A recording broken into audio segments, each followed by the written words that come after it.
అతి తక్కువ వడ్డీ రేట్లకే పొందండి Punjab national bank home loans, car loans. Zero processing fee, zero documentation charges. వెంటనే మీ బ్రాంచ్ ని సంప్రదించండి. న్యూ ఇయర్ వేడుకలను రాష్ట్ర వ్యాప్తంగా బీఆర్ఎస్ శ్రేణులు ఘనంగా నిర్వహించుకుంటున్నారు. తెలంగాణ భవన్లో బీఆర్ఎస్ కార్యనిర్వాహక అధ్యక్షుడు కేటీఆర్ న్యూ ఇయర్ వేడుకల్లో పాల్గొన్నారు. కార్యకర్తలు శ్రేణులతో సంబరంగా వేడుకలు జరుపుకుంటున్నారు. ప్రస్తుతం ఖమ్మం జిల్లా పార్టీ కార్యంలో బీఆర్ఎస్ జిల్లా అధ్యక్షుడు ఎమ్మెల్సీ తాతామంది కూడా వేడుకల్లో పాల్గొన్నారు. కార్యకర్తలతో శ్రేణులతో కలిసి వేడుకలు కూడా జరుపుకున్నారు. ప్రస్తుతం అందుబాటులో తాతామంది ఉన్నారు, ఆయనతో మాట్లాడే ప్రయత్నం చేద్దాం. సార్, ఈ ఏడాది ఏ విధంగా ఉండబోతుంది? ఎందుకంటే చాలా ర్యాపిడ్ ఫైర్ ఈ ఏడాది ఉండబోతుందని మనకు సమాచారం అవుతుంది. ఎందుకంటే కేసీఆర్ మళ్ళీ కొద్ది కాలం తర్వాత బయటికి ప్రజాక్షేత్రంలోకి వచ్చే ఆ పరిస్థితులు, ఆ ఊహాగానాలు కూడా కనిపిస్తున్నాయి, వినిపిస్తున్నాయి. సో ఈ ఏడాది కేసీఆర్ బయటకు వస్తారన్న ప్రచారం పెద్ద ఎత్తున జరుగుతున్న నేపథ్యంలో అటు కాంగ్రెస్ వర్సెస్ బీఆర్ఎస్ మధ్య పొలిటికల్ ఫైర్ చాలా పీక్స్కు చేరుతుందని ఒక ప్రచారం జరుగుతుంది. నిజమేనా? ముందుగా ఖమ్మం జిల్లా ప్రజలందరికీ, బీఆర్ఎస్ పార్టీ శ్రేణులకు, అట్లాగే ఆర్టీవీ ఉద్యోగులకు, యాజమాన్యానికి అందరికి కూడా నూతన సంవత్సర శుభాకాంక్షలు తెలియజేస్తున్నాను. 2025 ఈ రాష్ట్ర రాజకీయాల్లో ఒక గుణాత్మకమైన మార్పు తీసుకొచ్చే విధంగా ఈ సంవత్సరం ఉంటుందనేది నేను భావిస్తున్నాను. బీఆర్ఎస్ పార్టీ 10 సంవత్సరాల అధికారం తర్వాత గత సంవత్సరం అంటే 2024 మేము ప్రతిపక్ష పాత్ర పోషించడం జరిగింది. అనేక ప్రజా సమస్యల మీద మేము ముందుండి నిలబడి పోరాటం చేయడం జరిగింది. మా కార్యకర్తలు, మా నాయకులు, మా యావత్ పార్టీ మొత్తం కూడా అధికార పార్టీ ఏదైతే హామీలు ఇచ్చిందో ఆ హామీలు అమలు చేయాలని చెప్పి మా పార్టీ యావత్తు కూడా అనేక సమస్యల మీద ఈరోజు పెద్ద ఎత్తున పోరాటం చేసింది. అనేక విషయాల్లో కూడా విజయం సాధించాం. ప్రభుత్వం మెడలు వంచి కూడా సాధించడం అనేది జరిగింది.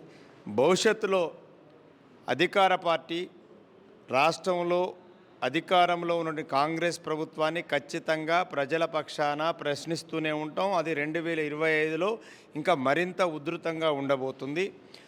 కాంగ్రెస్ పార్టీ గతంలో చేసిన అనేక విషయాల మీద కూడా బీఆర్ఎస్ పార్టీ ఎక్కడ కూడా వెనుకంజ వేయకుండా మా పార్టీ శ్రేణులందరూ కూడా అధికారం అనేది మాకు శాశ్వతం కాదు, తెలంగాణ ప్రజల యొక్క ప్రయోజనాలు మాకు ముఖ్యం, తెలంగాణను తీసుకొచ్చిన పార్టీగా, తెలంగాణను తీసుకొచ్చిన నాయకుడిగా కేసీఆర్ మా పార్టీ అధ్యక్షుడిగా ఉండటం, కేసీఆర్ గారి నాయకత్వంలో అలాగే కేటీఆర్ గారి మార్గదర్శకత్వంలో ఈ రాష్ట్రంలో ఉన్నటువంటి గ్రామ స్థాయి నుంచి రాష్ట్ర స్థాయి వరకు ప్రతి కార్యకర్త, ప్రతి నాయకుడు కూడా పార్టీ ఇచ్చినటువంటి ఆదేశాన్ని పాటిస్తూ అనేక కార్యక్రమాలను మేము చేసాం. మీరు అధికారాన్ని కోల్పోయి ఏడాది అయిపోయింది దాదాపుగా. కాంగ్రెస్ అధికారంలోకి వచ్చే ఏడాది గడిచిన ఏడాదిలో ప్రధానంగా ఉమ్మడి ఖమ్మం జిల్లాలో అనేక ప్రకృతి వైపరీత్యాలు సంభవించాయి.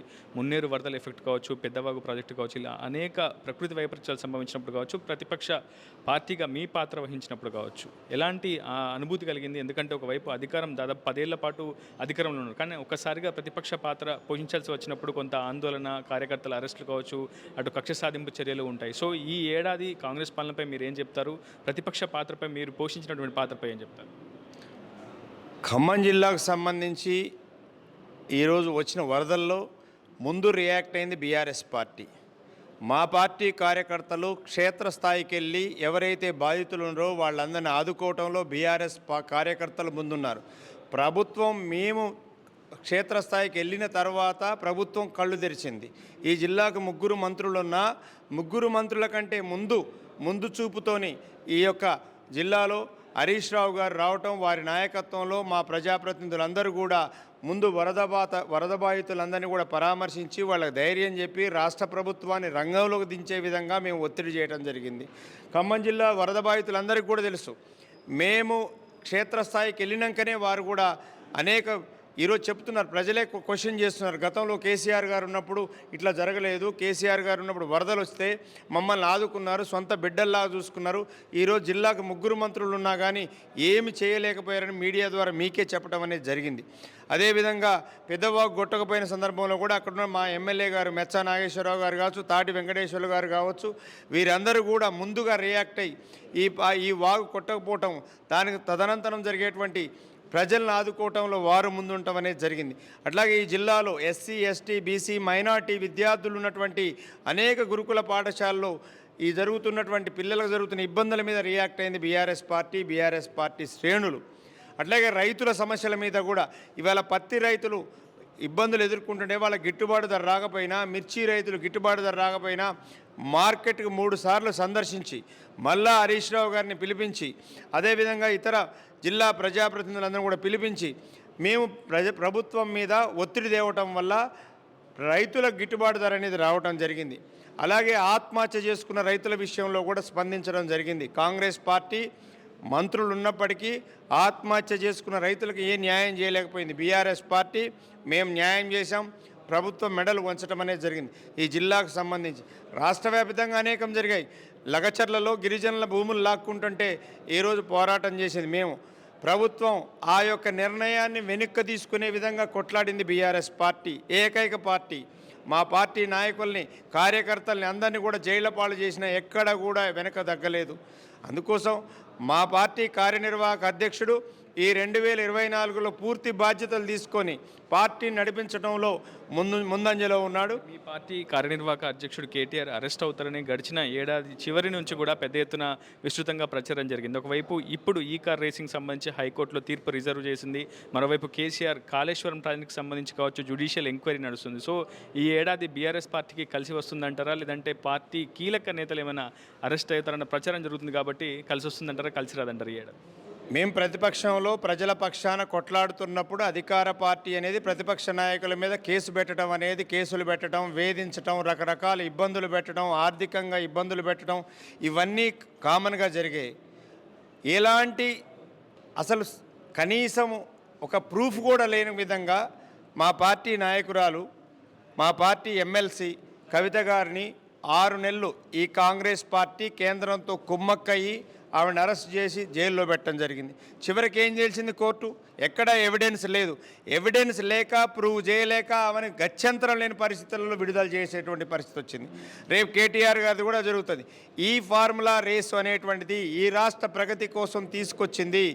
భారతదేశం కాదు, ఏషియా కూడా కాదు, ఆఫ్రికా కూడా కాదు, ఓన్లీ అమెరికన్ కంట్రీసు, అలాగే యూరోప్ కంట్రీస్లో జరిగేటువంటి ఈ ఫార్ములా రేస్ని తెలంగాణకు తీసుకొచ్చినటువంటి గొప్ప వ్యక్తి, ఒక ఆలోచన వ్యక్తి కేటీఆర్ గారు.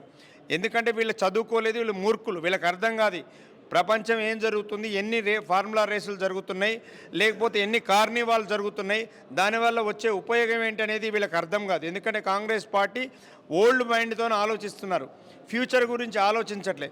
కేటీఆర్ గారి మీద కేసు పెట్టారు, ఏమైందండి? ఏమి కాదు, దాంట్లో ఏం లేదు. మేము రెడీ, మీరు జైల్లో పెట్టినా, కేసులు పెట్టినా మేము ప్రజల పక్షాన కొట్లాడుతూనే ఉంటాం. జైలుకు పోవడానికైనా సిద్ధం ప్రజల కోసం, మాకు ఎలాంటి ఇబ్బంది లేదు. కాంగ్రెస్ పార్టీ మీద ప్రజలు ఆల్రెడీ అసహించుకున్నారు. కాంగ్రెస్ పార్టీ అనేది ప్రజల నుంచి దూరం జరిగింది. ఈరోజు కాంగ్రెస్ పార్టీ నాయకులే చెప్తున్నారు, మేము మా పార్టీ, మా ప్రభుత్వం దిక్కుమాలిన ప్రభుత్వం, 420 హామీలు ఇచ్చి ఒక్క హామీ కూడా ఇంప్లిమెంట్ చేయలేదు. వాళ్ళే చెప్తున్నారు, మేము చెప్పడం కాదు, బీఆర్ఎస్ పార్టీ నాయకులుగా. అందుకోసం 2025లో కేసీఆర్ గారు బయటకు వస్తారు బ్రహ్మాండంగా. ఈ రాష్ట్రం భూకంపం వచ్చే విధంగా ఆయన యొక్క ఎన్నికల రాజకీయం అనేది చేస్తాం. 2025లో ఈ రాష్ట్ర ప్రభుత్వానికి గుండెల్లో దడబుట్టే విధంగా మేము ఇచ్చిన హామీల పట్ల వారు ఏదైతే హామీలు ఇచ్చారో ఆ హామీలు నెరవేరే వరకు కేసీఆర్ గారి నాయకత్వంలో, కేటీఆర్ గారి నాయకత్వంలో, హరీష్ రావు గారి నాయకత్వంలో ఈ రాష్ట్ర శ్రేణులందరూ కూడా ఖచ్చితంగా ఫైట్ చేస్తారు. 2025 ఖచ్చితంగా మాకు కూడా మా పార్టీ పరంగా మంచిగా జరుగుతుంది. మేము కూడా అనేక రకాల ప్లాన్లు చేస్తున్నాం. పార్టీ కమిటీలని మళ్ళా రివైజ్ చేసుకోవటం, సభ్యత్వం చేర్చుకోవటం, బ్రహ్మాండంగా శిక్షణ తరగతులు ఇప్పించడం, ఇవన్నీ కూడా జరుగుతాయి. మా పార్టీ కార్యకర్తలందరినీ కూడా ఒక సుశిక్తులైనటువంటి సైనికులుగా తయారు చేయడం కోసం పార్టీ ప్లాన్ చేస్తుంది. మొత్తంగా గడిచిన ఏడాదిలో ప్రతిపక్ష పాత్ర పోషించడంలో తాము సక్సెస్ అయ్యామని చెప్తున్నారు బీఆర్ఎస్ ఖమ్మం జిల్లా అధ్యక్షుడు ఎమ్మెల్సీ తాతా మధు. ఖచ్చితంగా సంస్థాగత బలోపేతమే ప్రధాన ఎజెండాగా ఈ ఏడాది పార్టీ భవిష్యత్తు కోసం కావచ్చు, పార్టీ సంస్థాగత బలోపేతం కోసం కావచ్చు, పూర్తి స్థాయిలో నిర్మాణాత్మక ప్రణాళికలతో ముందుకు వెళ్తామని చెప్తున్నారు. ఇది హైదరాబాద్తో రిపోర్టర్ ఉదయ్, RTV ఖమ్మం నుంచి. మరిన్ని వీడియోస్ కోసం ఛానల్ ని సబ్స్క్రైబ్ చేయండి. లేటెస్ట్ అప్డేట్స్ కోసం వాట్సాప్ ఛానల్ ని ఫాలో అవ్వండి. ఆ లింక్ డిస్క్రిప్షన్ లో ఉంది.